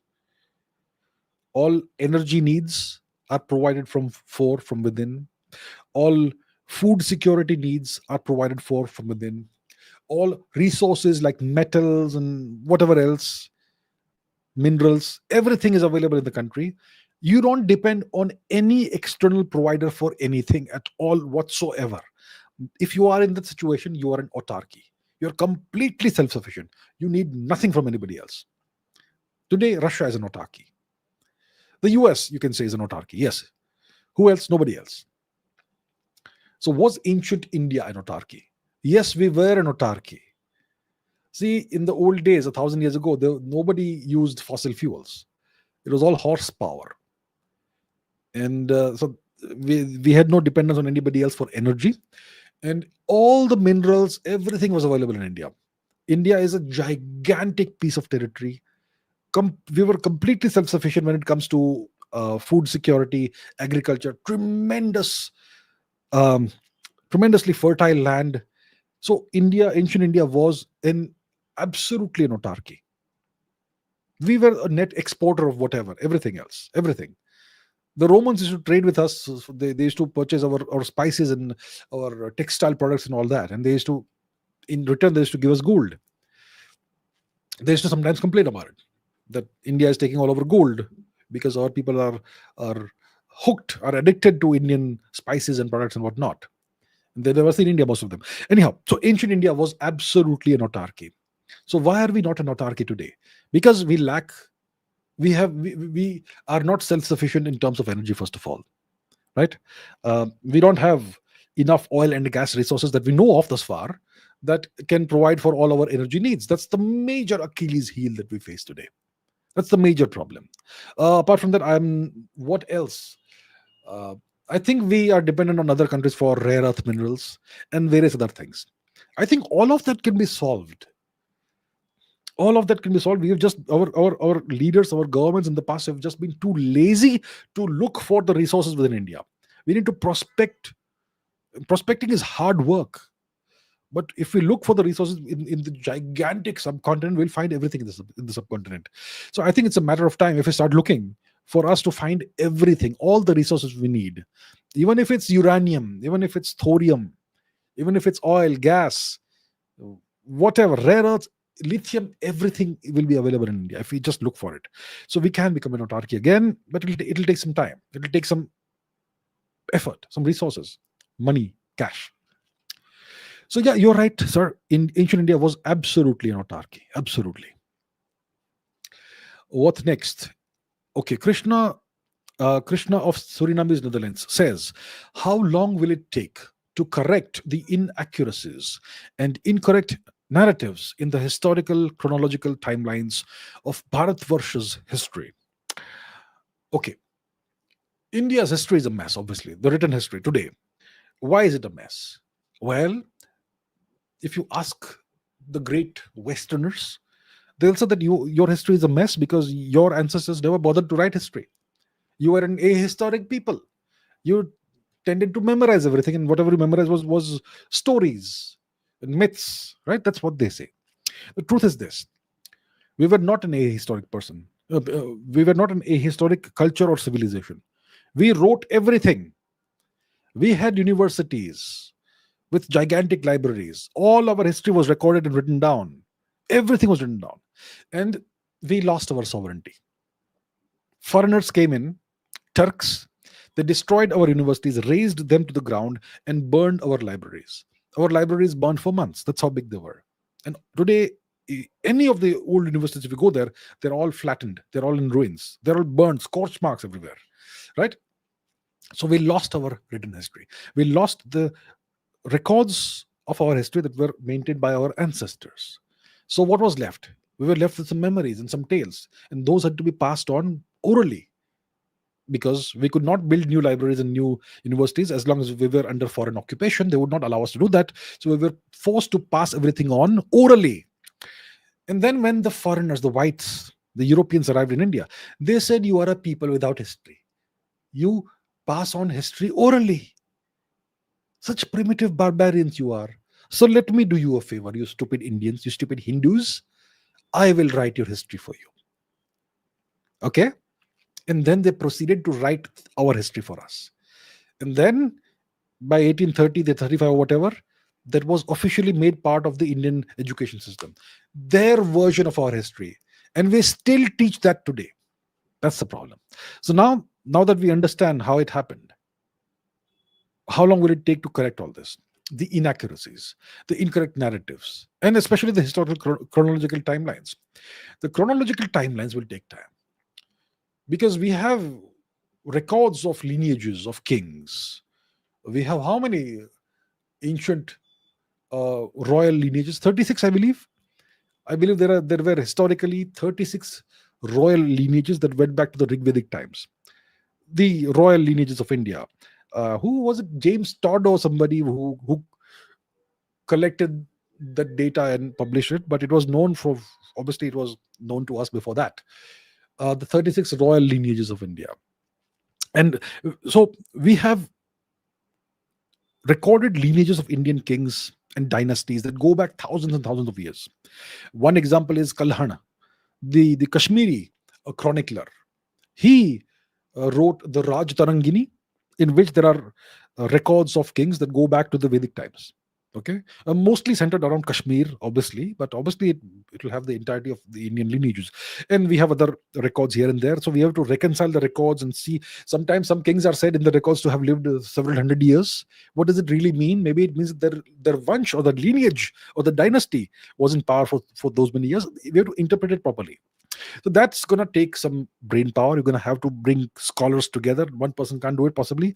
Maybe we have to have a lot of scholars come together and have maybe our version of a Solvay conference for history, and then come up, understand what the and decipher what the truth really is. So this may be a long effort.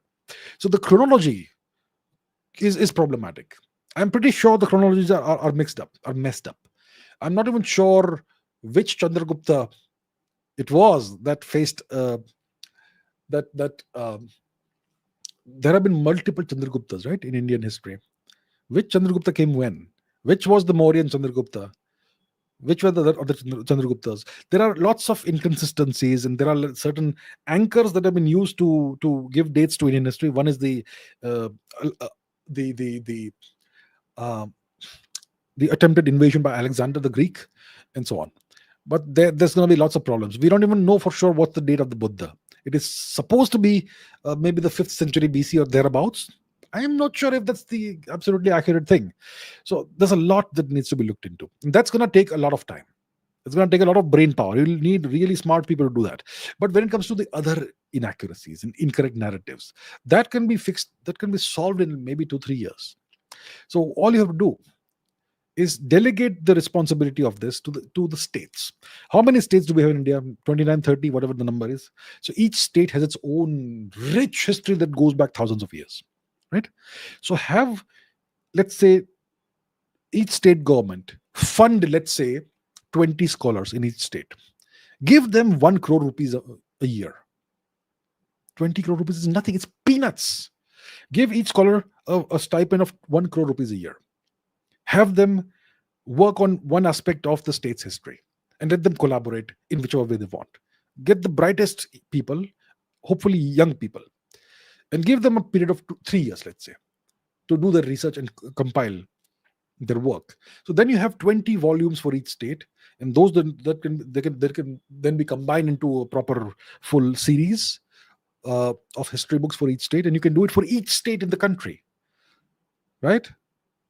That will give you a complete history of the country and each region of the country in just 3 years. Then you can digitize it and make it available to the entire population of the country for free.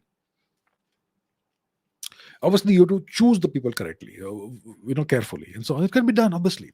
So these inaccuracies and all that stuff, all of this can be fixed, actually resolved pretty soon if there is political will for it. You need good leadership for that. I'm not sure about that, whether the motivation exists or not. That's the problem. Right. Mriganka Sekhar Biswas and Vladimir Putin say, now that NISAR is in orbit with dual band SAR. What's a SAR? Synthetic aperture radar. Synthetic aperture radar, offering centimeter accuracy surface mapping every 12 days. What strategic value does it provide India in boosting disaster resilience and infrastructure monitoring? And Mr. Putin, Shri Putin ji says, what are your views on the NISAR satellite launch? How will it impact India-US relations? How does it impact Indian space technology? What is NISAR? It's NASA ISRO Synthetic Aperture Radar. It's a satellite that recently was put up into space. It was launched from India, I think the Satish Dhawan Space Center.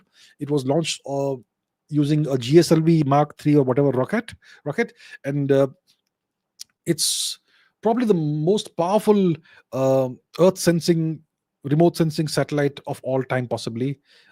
Joint mission between NASA and ISRO. NASA has provided what? NASA has provided one of the SARs, one of the synthetic aperture radars, I think the L band, possibly 1 to 2 gigahertz frequency range, and ISRO has provided the S band synthetic aperture radar, which is the 3 to 4 gigahertz frequency range or something like that. And ISRO also provided the satellite bus and the launch vehicle, which is the GSLV rocket. And so it's a joint venture, joint project between the two nations. Now the satellite is in orbit. It's going to take a few months to calibrate it and whatever else, and then it'll start operations, right? That's the deal. Now the question is, does it provide any strategic value to India or the US or what else? So let's take a look. Let's Google this, right? Let's see what NASA has to say. Let's see what ISRO has to say about this. I haven't looked into the satellite and its specifications thus far, so let's discover it together.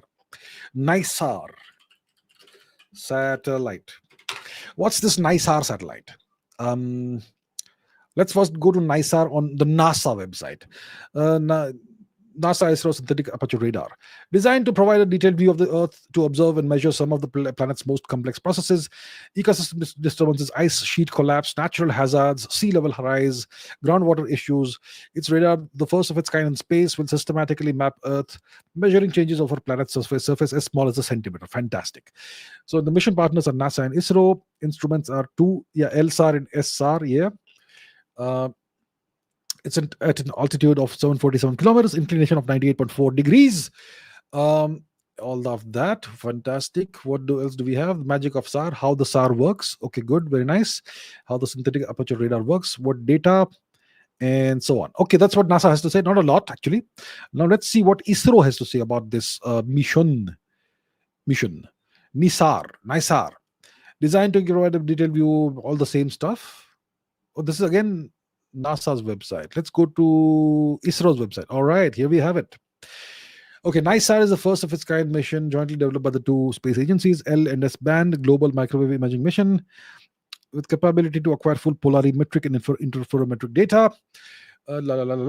Okay, so provides high resolution and large swath imagery, including islands, every 12 days. Primary objectives are to study land and ice deformation, land and ecosystems, oceanic regions in areas of common interest to the US and Indian space communities, measure the woody biomass, track changes in extent of active crops, understand changes in wetlands extent, map Greenland's and Antarctica's ice sheets, dynamics of sea ice and mountain glaciers, characterize land surface deformation and seismicity, volcanism, landslides, blah, blah, blah.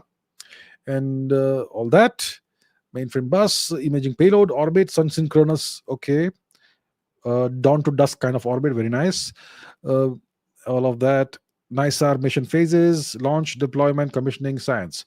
So it's launched now, it's being deployed, Commissioning, first 90 days will be dedicated to commissioning, in-orbit checkout, and all that stuff. And then the science operations begin. So that's about it. Two-eyed NISAR satellite, it's got two radars and so on. Now, so that gives me some information about what this thing is. So, does it provide any strategic value? No. This is a scientific mission. It doesn't provide any strategic value, as far as we know. Okay. So yeah, as far as we can see from whatever is being said officially in the public domain, it doesn't have any strategic purpose. It has a scientific mission. And it's about tracking natural processes, sea ice, the ice caps, crops, wood surface, wooded area, and all that stuff. Disaster resilience, it may have some applications. Infrastructure monitoring, possibly. So what a synthetic aperture radar does is that it allows you to construct a two-dimensional representation of three-dimensional surfaces, maybe a 3D representation, because you have two radars and there's this Doppler shift effect that is at the heart of the synthetic aperture radar physics. So yeah, that sort of thing. So it doesn't really provide any strategic value. This particular satellite, it does not. Will it impact US-India relations? It will impact. It'll be good for the cooperation between the two scientific communities, the American scientific community and the Indian scientific community. So Indian scientists and American scientists will collaborate on various research projects and all that, and share the data. It's already a cooperation between NASA and ISRO, so that's good. So overall, it's good from the perspective of the two scientific communities. How does it impact Indian space technology? Not really. So it's a successful GSLV launch, which comes after a while. So that's good. Beyond that, nothing much. And it shows that India has got a robust set of technologies that go into satellites. We have been manufacturing high quality satellites for quite some time. So that showcases that. So it will not impact India-US relations at a geopolitical level. It will be beneficial for the relations at the scientific level, scientific communities level. Beyond that, I don't see too much coming out of that. Okay, Sharma108X says, between the Iranian Shakas, because the West says that the Scythians were Iranian. Okay, between the Scythians, the Shakas, the Tokharians, the Tushara people, the Kushans, and the Turks, the history of Central Asia seems convoluted. What exactly is the history of the Indian influence in Central Asia, including the Tarim Basin, Dzungaria region? And how did Xinjiang, so-called Xinjiang, become a part of China? Okay, let's go to the map. Where's the map? Here is the map. Okay, so here is map, yes? And we have Central Asia all over here. So Central Asia, you could say, is east of Ukraine, starts east of Ukraine. In my opinion, from the way I see it, the ancient land called Scythia is today's Central Asia. So Scythia also included present-day Ukraine, actually. But let's say it starts from east of Ukraine, which means the Caucasus region, all the stans, Kazakhstan, Uzbekistan, Turkmenistan, Tajikistan, Kyrgyzstan, and so on and so forth. It also includes present-day so-called Xinjiang and all that. Excludes Tibet. So that, in my opinion, from the way I see it, is Central Asia, because that was the region once called Scythia. It was the land of the Scythians, the Shaka people. Now, if you ask any Westerner, even if you ask Indian historians, they will say that the Scythians were an Iranian people, Iranic people. Now, the question you're asking is a very good question. So now that we have established the geography, let's close the map. So now that we have established the geography of Central Asia, which includes present-day Xinjiang, which includes the homeland of the Kushana people. Now that we understand that, what's the deal? Pretty convoluted. It's convoluted if you want to look at it. See, it's complex or simple depending on what lens you use to look at it. If you use a short lens, if you look at the history of the region from the perspective of the last 500 years only, it's going to be super complicated. If you look at it from the perspective, if you examine the history from the perspective of the last 1,000 years, it'll make a little more sense. If you look at the history from the perspective of the last 2,000 years, it makes even more sense. But the best way to look at it is to look at it from the perspective of maybe the last 7,000-8,000 years. then everything falls into into place, and everything makes sense. So if it is complicated, it means you've been using the wrong lens to look at stuff. You've been looking at only a certain time period. That is very complicated. If you look at it like that, you won't be able to make out what's happening. It will be super complicated. You will never get to the bottom of anything. How did it all begin? You have to look at the origins of the Shakas, of the Persians, of the Tusharas, everybody else. Now we said the Tokharians and the Kushans, same thing. Same thing. Where does it all begin, my friends? It all begins with the earliest recorded battle in human history, earliest recorded war in human history, earliest recorded military campaign, geopolitical campaign in human history. It's called the Battle of the Ten Kings. Happened God knows when. It's recorded in the oldest literature in the world, the Rig Veda. So this battle happened, and it was a battle between a confederation of more than 10 kings. And they were all arrayed, lined up against one guy, King Sudas.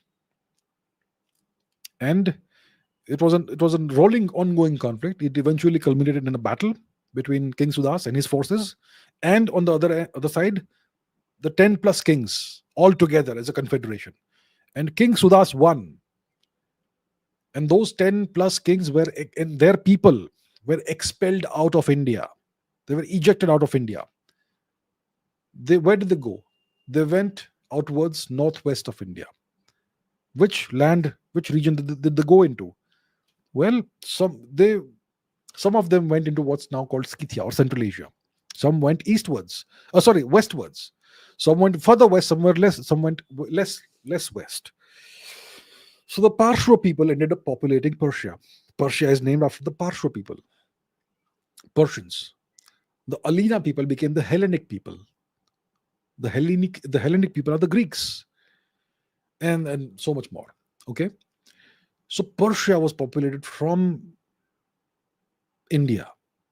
And that's why there is so much affinity between the ancient Persians and the ancient Indians. Today it's different because of historical reasons, but 2000 years ago the Persian people and Indian people were essentially the same. It's very similar languages, very similar culture, everything similar. So that is the Iranians, the Persians. Who are the Scythians? They were the people who lived in Central Asia, the descendants of the people who fled, who were expelled out of India, who were exiled from India at the end of the battle of the 10 kings. And they, for the longest time, they were very Indian. When the Scythians, when the Shakas re-invaded India about 2100 years ago, they were able to assimilate very harmoniously with the Indian population. Why? Because they were the same people, same culture. They were sun worshippers. The language was also pretty similar after all these years. So the Scythians were descendants of ancient Indians. The Tushara people, the Tokharians, well, they are the easternmost Scythians.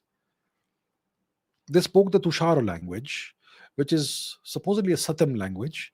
But if you look at the Tushara language, which I'll show you, let's discover it for ourselves live right now. Tokharian script. We look at the script, but it will also tell us about the language. Let's go to omnigloth.com. The Tokharian is an ancient extinct branch of etc. Sinjan Tarim Basin, also all that. So this is the Tokharian alphabet. Okay. Now, what are the consonants of the Tokharian language? Ka, kha, ga, gha, na. Cha, cha, ja, ja, na. Ta, tha, da, da, na. Ta, ta, da, da, na. Pa, pa, pa, pa, ma. Yara, la, ba, sha. And so on. Doesn't it sound exactly like an Indian language? That's how it was structured. The gods they worshipped were the Indian gods, and so on. Their DNA, the male DNA, is mostly R1A. That's the haplogroup. Mostly. Not R1A, R1A1A, RM17. That's pure Indian. Yeah? And so much more. So the Kushans, the Kushans were essentially the descendants of the Tushara people. And so on. So now I think the history of Central Asia makes a little more sense. Later it becomes convoluted because of the Turkic invasions and all the mess that created. But for the longest time, you had Indian temples all across Central Asia. In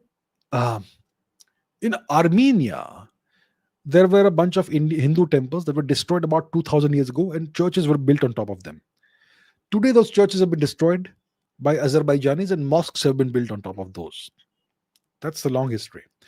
Even today, you will see ruins all across Central Asia with Indian deities. In Russia, they find Vishnu statues of Lord Vishnu even today, once in a while. There's Indian influence everywhere, everywhere. But obviously, historians won't write about that, right? Because no, we don't write about that. So yeah, so that's I'll not go into Xinjiang becoming part of China and so on and so forth. It's a long stories, but yeah, hopefully this explains about Central Asia. Okay, Reddy says, my age is 25, lost 3 UPSC attempts, wasted 4 years in UPSC preparation, no job, no respect from family and society, horrible situation every day, feeling like a loser and lost everything. How to give a solid comeback in life, how to maintain consistency in life. I have goals, but I'm losing motivation and consistency on regular intervals. How to maintain cool, calm, composed mindset like me. And how to give solid, strong comeback in life. Please start raising your standard series, waiting for years. Yeah, I always say raise your standards, but I haven't shown you how to, right? You see, I can't get you to raise your standards by giving you lectures. I can't do that. Giving you a lecture will motivate you for, let's say, half an hour. But what is motivation? Motivation is emotion, right? Emotion, yes, I'll do it. But that emotions are variable.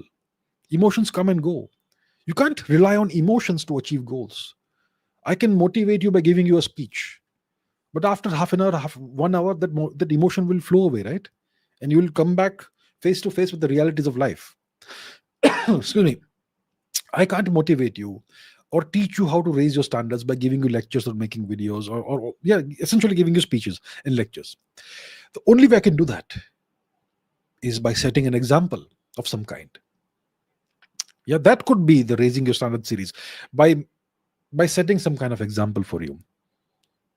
Yeah, I'm gonna have to do that. How do you set an example of how to turn your life around? My life is decent now. I no longer have those big problems that everybody goes through at some point in their life. My life is okay, but obviously there's so much more to achieve, right? So the way to raise your standards is to set big, humongous goals and then create systems for achieving those goals. You can't rely on emotions. You can't rely on what you call motivation. You have to rely on systems that you create. A system is a machine that can be used repeatedly over and over again. It's a set of processes that you follow. And you no longer have to rely on motivation if you just know what is step 1, step 2, step 3, and just do it mechanically, let's say, every day. And it should be designed in such a way by you that it will take you every day slightly closer and closer to your goal. That's how you do it. So I can only help you or show you how to raise your standards by actually creating that sort of thing and implementing it in front of you in public. Build in public, like they say. Maybe I'll have to do that very soon. That's the way to do it. Now, when it comes to you're 25 years old. Yeah, you're 25. Your life is just starting. It's just the beginning of your life. When you're 25, it means you've just essentially come out of the education system after wasting I don't know how many years of your life. The real waste of your life is the education system, where you learn nothing, but you're tortured every day. And by the time you're out, you've gained no real skills. Anyhow, you're just starting off in life. Yeah, okay, you lost 3 UPSC attempts, 4 years you wasted in UPSC preparation. Fine. What you need to do is acquire some skills and become financially independent. That's the first step. And when it comes to family and society, look, how does society see a person's worth? How does society decide how much value a person has? Well, sadly, it's all material value. They only look at how much money you have. Essentially, that's it. Or whatever awards you may have won or whatever. So my point is, if you want to gain respect from society, from your family is also like that, fickle. It can be like that. Yeah. If you are not successful, family also may not treat you well, unfortunately. That's just life. So You have to become financially self-sufficient. You have to stand up on your feet financially, become independent of anybody else, and then you can start building from there. How do you do that? You do acquire some skills, whichever way. I don't know your exact life circumstances, so I can't tell you specifically how to do it. You have to acquire some skills that are valuable in the job market. You have to start with a job, any job, become financially independent, and then take it from there. 25 is nothing. You're just starting off. There's a huge amount of time left for you in life. There's so much more you can do. Listen, I know it may feel terrible and so on. Yeah, you may feel very low, you may feel very demotivated and so on. But every great person has gone through exactly that sort of situation. Different circumstances, but same situation, being very low. I remember reading about Elon Musk. He was on the verge of bankruptcy once. He had to borrow money from his brothers, sisters, and family at one point in his life, which is very low, right? Um, so my point is, don't give up, don't be demotivated. How to make a solid comeback? You start from the very basics. You start by first becoming financially independent by having a job. To have a job, you will need skills that are valuable in the job market. So you have to first spend some time acquiring those skills. Then gain some experience. Maybe you have to gain some experience for 6 months by working for no money. Perhaps the world is harsh. Pay whatever price you have to pay. Get the experience. Start with a small job. Uh, Become financially independent, and then work so hard that you become rich. Eventually you may even be able to become independent of any job or whatever. So it depends. My main point is, don't give up, don't be demotivated. At 25, you're still very young, you're just starting off. No matter what anybody says, just be positive and work as hard as possible, right? All right, sir, all the best. You'll do well. Do well. Okay, now let us take some questions from the live chat. So Ayush Singh has advice: marry a good girl and she'll change your life. Listen, Ayush, decent advice, but the point is, if you are not financially self-sufficient, no good girl will marry you. Okay? Please understand that. You have to provide some value to your life partner. So they will not see the value in you until you are at least financially independent. So one step at a time.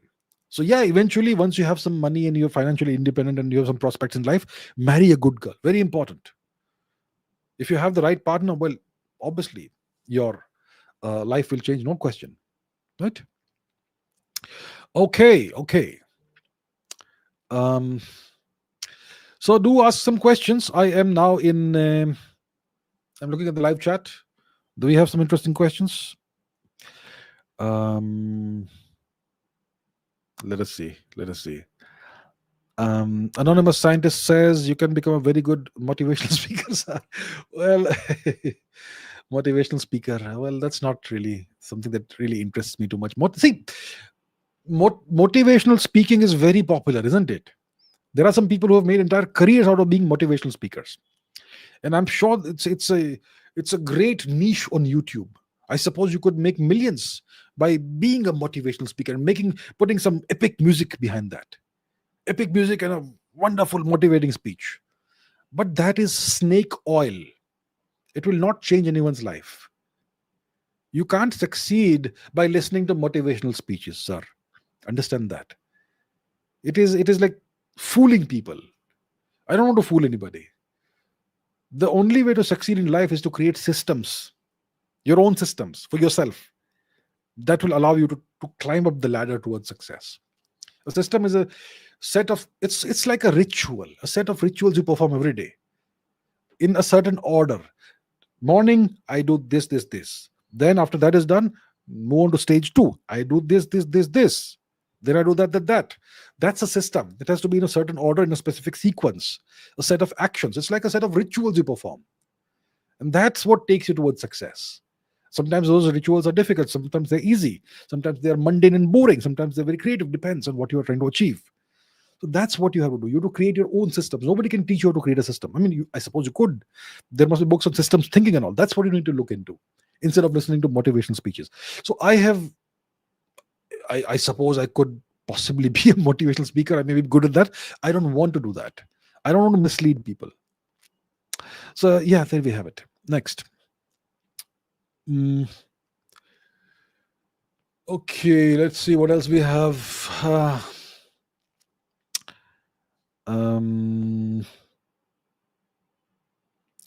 Aditya says, if Chandragupta Maurya were a politician today, how would he get India to be a great country? If Chandragupta Maurya, well, if Chandragupta Maurya was a politician today, how he would then have to be elected, and the best he could do was to be the highest achievement he could have possibly would be that he would become India's prime minister. If he was India's prime minister, democratically elected, he would not have the powers that he had when he was Emperor of India. Then he would be constrained by the constitution, by the laws, by federalism, and all that nonsense. And it would be very hard for him to make India a great country. So, no politician will succeed in making India a great country unless the system is changed. So, it will take somebody of tremendous force of will and fortitude to change the system itself. The current system is designed to keep India mediocre. And if Chandragupta Maurya was alive today, then if you're a politician, the best he can do is be prime minister, which is, then he'll be constrained by the system and he won't be able to achieve the things he would otherwise be able to achieve. Okay, Commando says, my take on extraterrestrial objects like 3i Atlas, Oumuamua, Borisov, Loeb's perspective. Okay, Oumuamua is on its way out of the solar system. It's an object that came very close to the sun, I think in 2018 or somewhere like 17, a few years ago. It came from outside of the solar system at a very tremendous high speed. It is on a hyperbolic path, not parabolic, but hyperbolic, which takes it out of the solar system. It'll go out and never come back. And it came very close to the sun. And it seems to have demonstrated certain characteristics in behavior that raise your eyebrows, like outgassing and acceleration while going away from the sun and stuff like that, and extremely high reflectivity, almost like it's a solar sail or some kind of thing like that.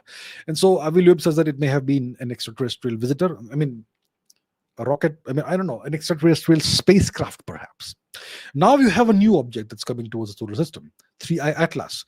It'll approach the sun, closest to the sun, probably around October or something like that this year. I haven't looked into it thus far. And even this object seems to have certain strange characteristics. And there's this paper out on the physics archive, archive.com, that says that this could be extraterrestrial technology. It could be an alien invasion. And if it is so, then so that sort of thing.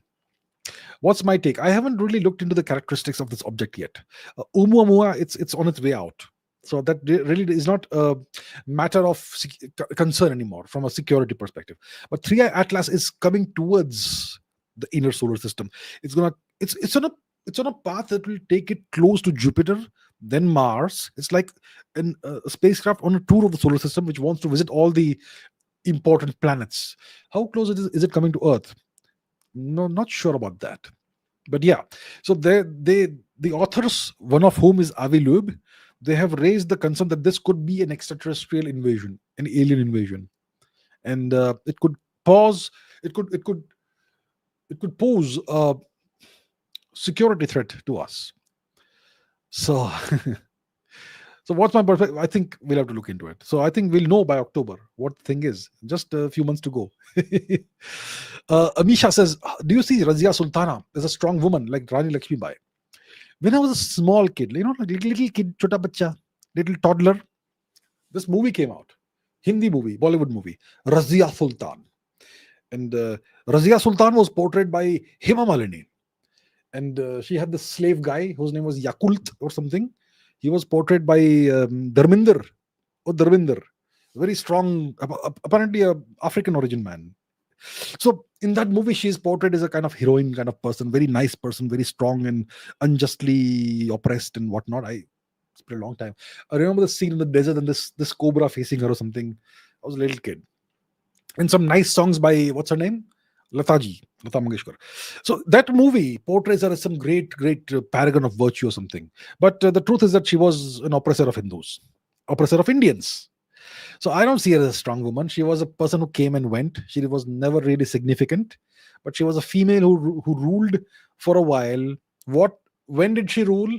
She was the daughter of Iltutmish. Iltutmish was the guy who hedged all the bets when Sri Chinggis Khan was on the outskirts of India, uh, chasing Jalaluddin the Coward.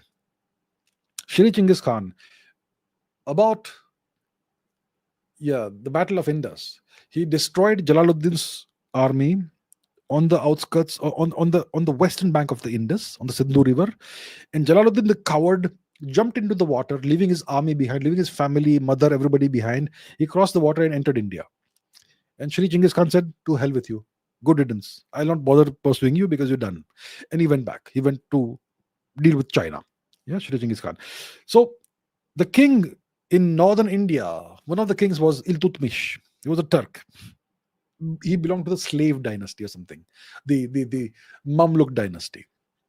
So Iltutmish, when he died, for a while, one of his daughters called Razia was king for a while, and then she was deposed, obviously. And I believe her tomb is somewhere in Delhi today, in some rundown part of Delhi. Was she a strong woman like Maharani Laxmi Bai? Nothing like that. You can't compare Razia with Laxmi Bai. Laxmi Bai gave her life for our civilization. Razia was an oppressor. She had nothing to do with our civilization. She was not connected to our civilization or culture in any way whatsoever. So I from my perspective, I see no comparison, no scope for comparison whatsoever. Right. Okay. Now, let us see.